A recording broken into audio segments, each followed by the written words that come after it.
Fighting a boss in Hollow Knight is like dancing with a partner. They make a move, you follow along, you make a move, then prepare for their next one. Some bosses know exactly how to jive and are a wonder to dance with. Others stumble over themselves, ruining the fun for both of you. Today, we're gonna find out how well this big bastard cuts a rug. I'm Holland, and this is Behind the Boss.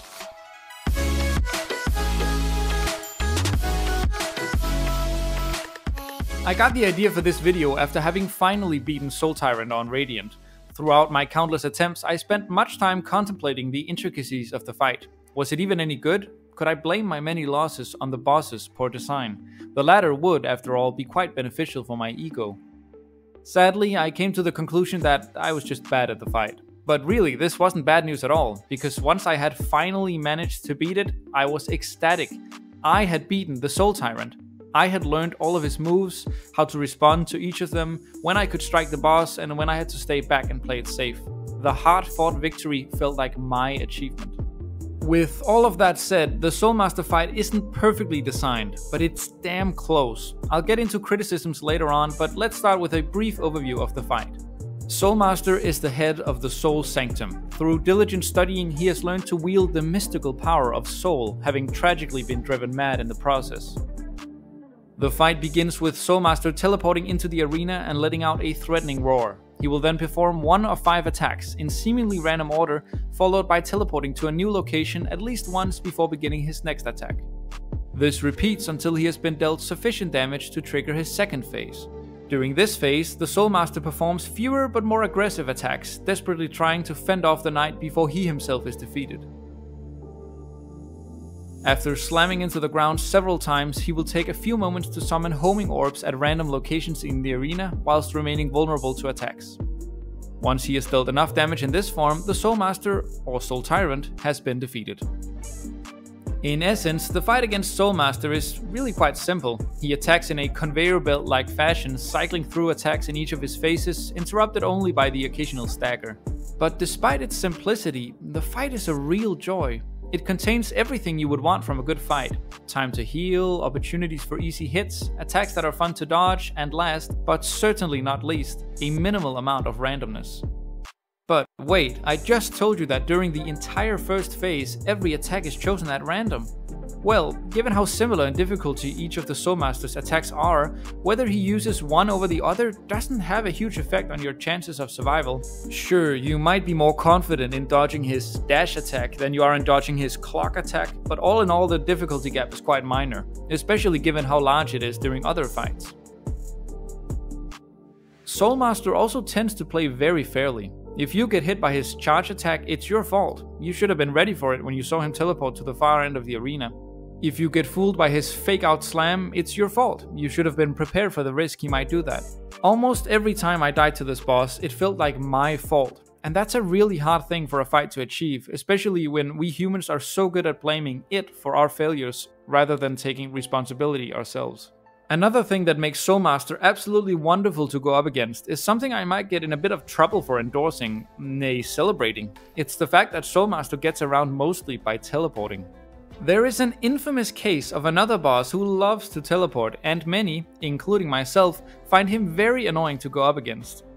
But unlike Elder Hugh, Soul Master never teleports off screen for more than a brief moment, so the fighting doesn't feel as stunted as it does every time Hugh flees the scene.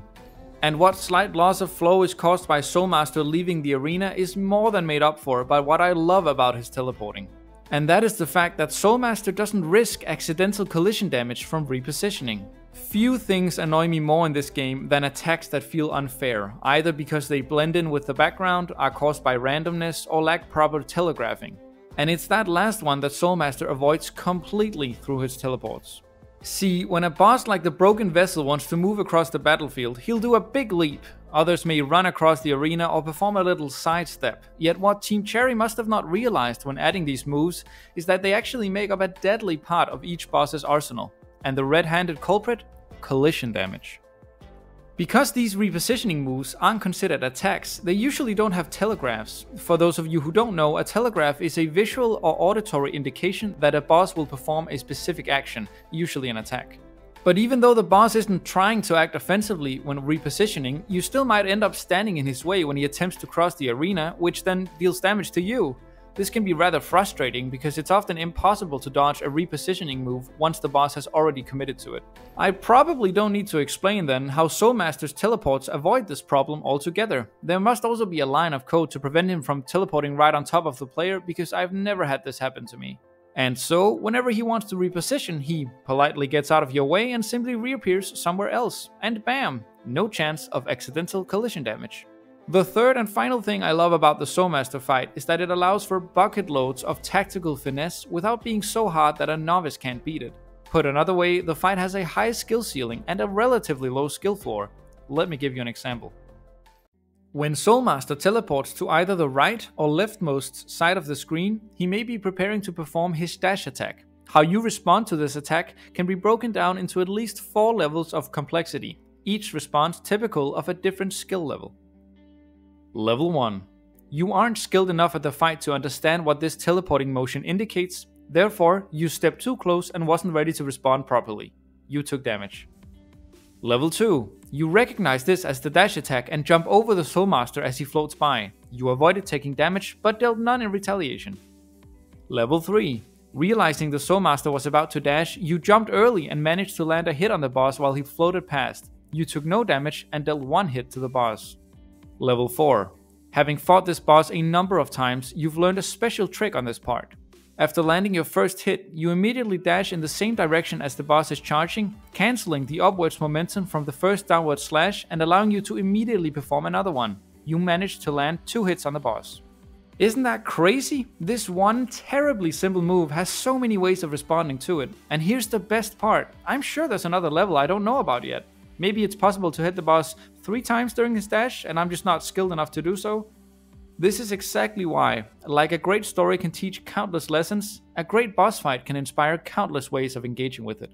But not everything can be sunshine and rainbows. I've heard rumors that Leg Eater has an issue with the fight, so why don't we go and ask him about it? Hi Leg Eater, what are your thoughts on fighting the Soul Master?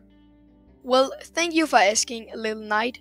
When you reach the final stage of the Soul Master fight and he starts to summon orbs around the arena, these orbs appear in random places. Some orbs are easy to dodge, while others can be very challenging, and where they spawn is completely out of your control. Another minor problem I have with the fight is that the Soul Master orbs sometimes look like they have already touched the ground and disappeared when they haven't. This leads to them curving around and hitting you from behind. This is a small nitpick, but it's quite annoying when it happens. Well, that's something, isn't it? I guess the fight wasn't perfect after all. But hey, then again, what is?